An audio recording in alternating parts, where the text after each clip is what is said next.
दोस्तों आप लोग का स्वागत है हमारे चैनल पर नए हैं चैनल को फटाफट सब्सक्राइब कर दीजिएगा, वीडियो को लाइक कर दीजिएगा। जैसा कि आप लोग जानते होंगे बिहार सीटेट जो 90 से कम कैंडिडेट हैं उनके लिए एक नोटिस जारी की गई थी अभी हाल ही में। इसके पहले माननीय पटना हाईकोर्ट ने स्टे लगाया हुआ था, लेकिन उसके बाद भी एक नोटिस जारी की गई। इस नोटिस को लेकर के कैंडिडेट बहुत ज़्यादा परेशान हो रहे हैं, काफ़ी लोग मैसेज भी किए हैं।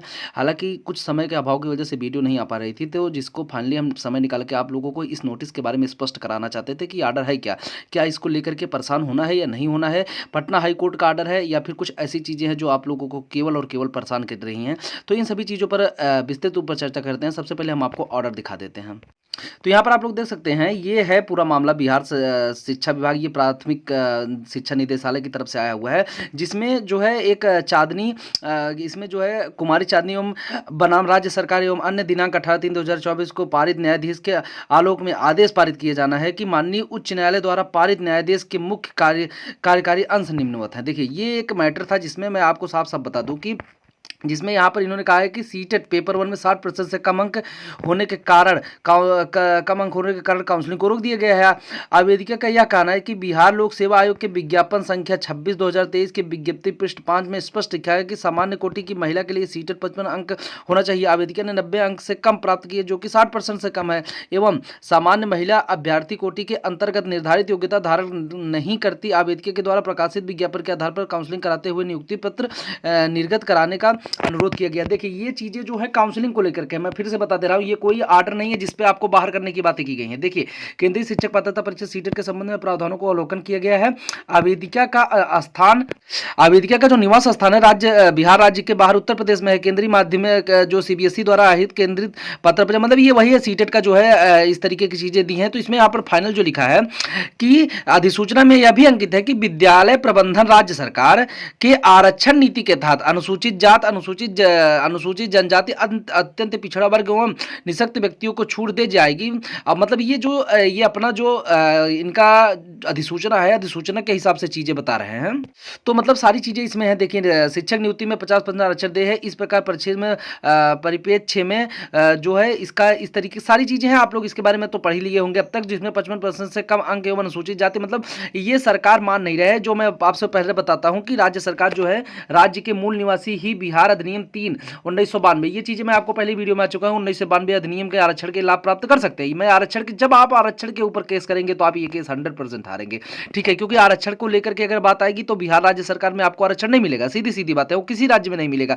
अब यहाँ जो 5% छूट दे नहीं होगा, ये साफ इन्होंने लिखा है, क्योंकि ये बिहार के निवासी नहीं है। अब यहाँ पर जो मैटर है, इसमें साफ तौर पर यह बताया गया है कि देखिए, यहाँ पर है 28/3/2024 को पारित न्यायाधीश के आलोक में आवेदनकर्ता के अभ्यावेदन के माध्यम से समर्पित आवेदन के दावे को अस्वीकृत मानते हुए मामले को निस्तारित करती है, ठीक है। तो ये चीजें आप लोग समझ लीजिए कि कहीं भी इसमें बाहर करने की बातें नहीं की हैं, ये तो सब डिटेल्स है।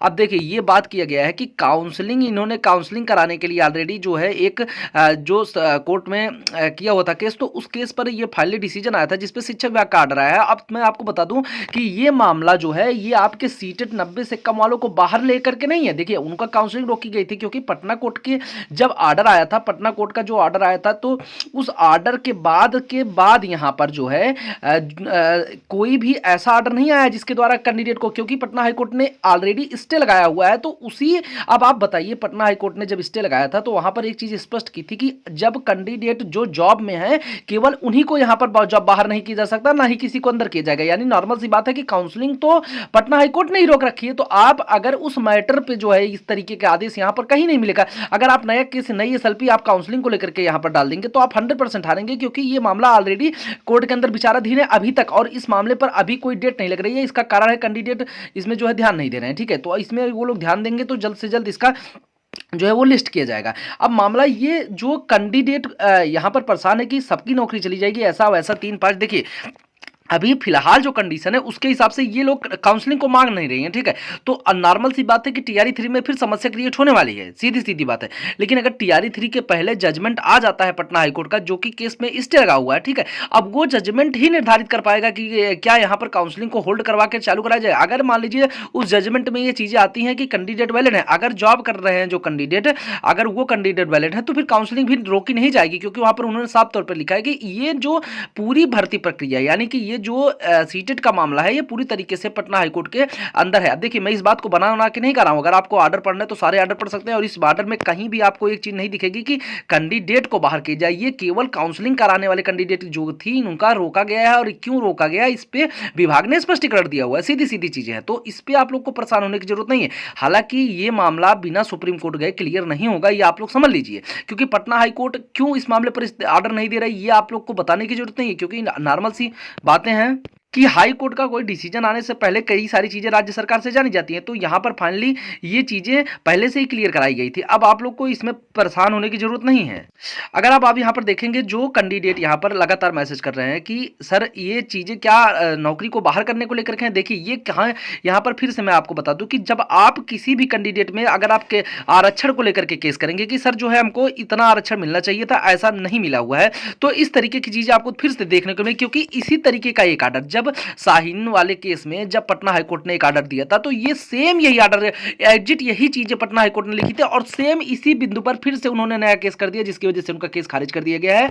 अब यहां पर जो चीजें तो जो पटना हाईकोर्ट ने स्टे लगाया हुआ है, अभी हाल ही में जो जिस केस पर स्टे लगाया इस बिंदु पर नहीं है, कैंडिडेट जॉब कर रहे हैं, हमारा डीबी हुआ है, उसके बाद कई सारी चीजें हैं, और जो वहां पर पटना हाईकोर्ट एक्सेप्ट करती है कि ये चीजें कोर्ट के अंदर विचाराधीन रहने लायक है, क्योंकि कैंडिडेट को छेड़खानी नहीं करनी चाहिए। फिलहाल वो लोग जॉब कर रहे हैं और जॉब तो फ्री में नहीं मिली है, तो वो जब तक वो मामला कोर्ट के अंदर विचाराधीन है तब तक कैंडिडेट की नौकरी सेफ है। अगर कोई नौकरी मान लीजिए बाहर कर रहा है, तो वहां पर डीओ के ऊपर कार्रवाई करने के लिए आप लोग आर्डर की फोटोकॉपी के साथ साथ उनके ऊपर कंटेम्प्ट ऑफ कोर्ट करवाइए, क्योंकि ये फिर कोर्ट की मैटर को जो है उल्लंघन है। जिस डेट का ये जिस तारीख को आर्डर आया हुआ था अक्टूबर में, उस डेट के बाद से अगर किसी भी कैंडिडेट को बाहर किया जाता है, चाहे वो किशनगंज हो या फिर कहीं भी, तो मैं यहां से क्या कर सकता हूं, आप लोग क्या कर सकते हैं, आप लोग के पास कोई आपकी मदद नहीं करेगा, आपको स्वयं वहां पर करना पड़ेगा। तो नॉर्मल सी चीजें हैं कि आप अपना ऑर्डर की फोटोकॉपी ले जाइए, वहां दे दीजिए कि देखिए ये चीजें हैं, अगर आपको यहां पर बाहर करना है तो आप करिए, लेकिन हम आपके खिलाफ तुरंत कंटेम्प्ट ऑफ कोर्ट करेंगे, क्योंकि आप वहां राज्य सरकार को ये चीजें दिखाइए कि देखिए कोर्ट के अंदर विचाराधीन है, तो आप कौन होते हैं बाहर करने वाले।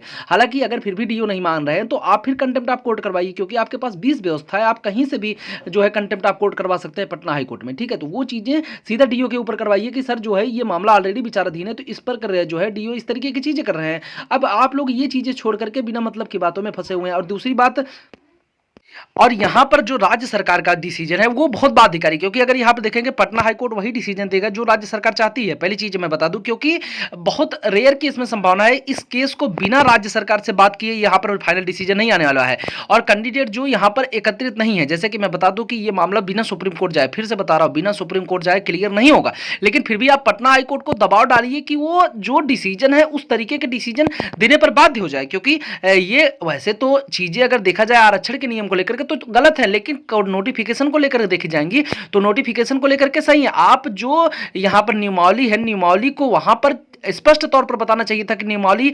इस नियमावली का पालन किया जाएगा, उसी जो नोटिस में लिखना चाहिए था कि इस नियमावली का पालन किया जाएगा। तो नॉर्मल से कैंडिडेट समझ जाते हैं कि भाई जब नियमावली का आरक्षण नियमावली का पालन करवा रही है सरकार, तो नॉर्मल सी चीजें हैं कि फिर बाहर कर देगी, तो वहां पर कोई फॉर्म नहीं बढ़ता। तो ये सारी चीजें आप लोग को देखिए अभी डरने की जरूरत नहीं है। यहां पर जो मामला आएगा वो 100% सुप्रीम कोर्ट में ही जाएगा, लेकिन अभी फिलहाल जो पेंडिंग मामला है वो तीनों केस जो थे वो अभी फिलहाल पेंडिंग है पटना हाईकोर्ट में, और उसकी अगली डेट अभी नहीं लगी हुई है। तो जो जैसे ही डेट लगी हम आपको अपडेट करेंगे। लेकिन जो कैंडिडेट केस लड़ रहे हैं वो एक बार अपने वकील के साथ बात करें। और देखिए जो चंदा वाले पैसा वसूल कर रहे हैं, यहां पर बहुत कई सारी चीजें आई हैं। देखिए मैं फिर बता दूं कि कई सारे लोग कमेंट कर रहे हैं कि चंदा कौन ले रहा है। तो देखिए मेरे चैनल से मैं कई सारी चीजें बता चुका हूं कि मैं ना ही चंदा वसूलता हूं, ना ही मेरा किसी से कोई संपर्क है, ना ही कोई केस हम लड़ रहे हैं। केवल हम अपडेट लेकर के आपको देते हैं, और हमारा कोई व्हाट्सएप ग्रुप भी नहीं है, ठीक है। तो इन सभी चीजों से फालतू कमेंट कोई नहीं करेगा। और रही बातें अपडेट की, तो मैं ये अपडेट आपको बता दे रहा हूं। और जो चंदा ले रहे हैं जो भी ग्रुप वाले हैं, वो लोग थोड़ा सही से ध्यान दें, क्योंकि वो लोग कई सारी चीजें वकील तक नहीं पहुंच रही हैं, और वहां पर इस वजह से इस तरीके के डिसीजन देखने को मिल रहा है। अब आप यहां बिना मतलब के केस, और जो कैंडिडेट काउंसलिंग को लेकर के केस कर रहे हैं, वो भाई देखो आप हारेंगे 200% हारेंगे जब तक इस केस का डिसीजन नहीं आएगा। तो आप बिना मतलब का काउंसलिंग को लेकर के केस करेंगे तो इस तरीके का आर्डर आता रहेगा जो कि कैंडिडेट को परेशान करेगा। नॉर्मल सी चीजें, इसलिए आप लोग दोबारा से जो है यहां पर काउंसलिंग को लेकर के कोई भी पटना हाईकोर्ट में जो याचिका मत दायर करिएगा, नहीं तो ये तो खारिज होना 100% सत्य है। और वो जैसे ही आर्डर आता है, क्या आर्डर आएगा इसके ऊपर ही भविष्य की चीजें स्थगित हैं, ठीक है। तो आप लोग इसमें परेशान हो, ये आर्डर कहीं भी आपको बाहर नहीं कर रहा है, ये केवल और केवल ये स्पष्ट करा रहा है कि देखिए काउंसलिंग को लेकर के हम आपको काउंसलिंग नहीं दे सकते। और यहां पर हवाला देते हुए जो है 1992 के कानून को सीधी सीधी तौर पर स्पष्ट कर दिया गया है तो आप लोग अब यहाँ पर परेशान होंगे तो आपको परेशान होने के लिए कोई दिक्कत नहीं है, आप हो सकते हैं परेशान, लेकिन परेशान होने की ज़रूरत नहीं है। यहाँ पर एकत्रित रह करके आप लोग को लड़ना पड़ेगा और सुप्रीम कोर्ट में 20 केस नहीं दायर होगा। सुप्रीम कोर्ट में एक ही केस के अंतर्गत सारी चीज़ें ध्यान देंगी, तो इसलिए आप लोग सुप्रीम कोर्ट अभी जाने का प्रयास ना करिए। अभी जब पटना हाई कोर्ट का डिसीजन नहीं आया हुआ है, तो किस आधार पर आप सुप्रीम कोर्ट जाएँगे? हाँ, जो काउंसलिंग में कैंडिडेट रुक रहे हैं वो जा सकते हैं, बट यहाँ पर जो कैंडिडेट जॉब में है वो उनको परेशान होने की ज़रूरत नहीं है। और काउंसलिंग वालों की नौकरी तब तक नहीं जो है मिलेगी जब तक इस केस का फाइनल डिसीजन नहीं आ जाता है गाइज़। तो फटाफट चैनल को सब्सक्राइब कर दीजिएगा, वीडियो को लाइक कर दीजिएगा। Thank you.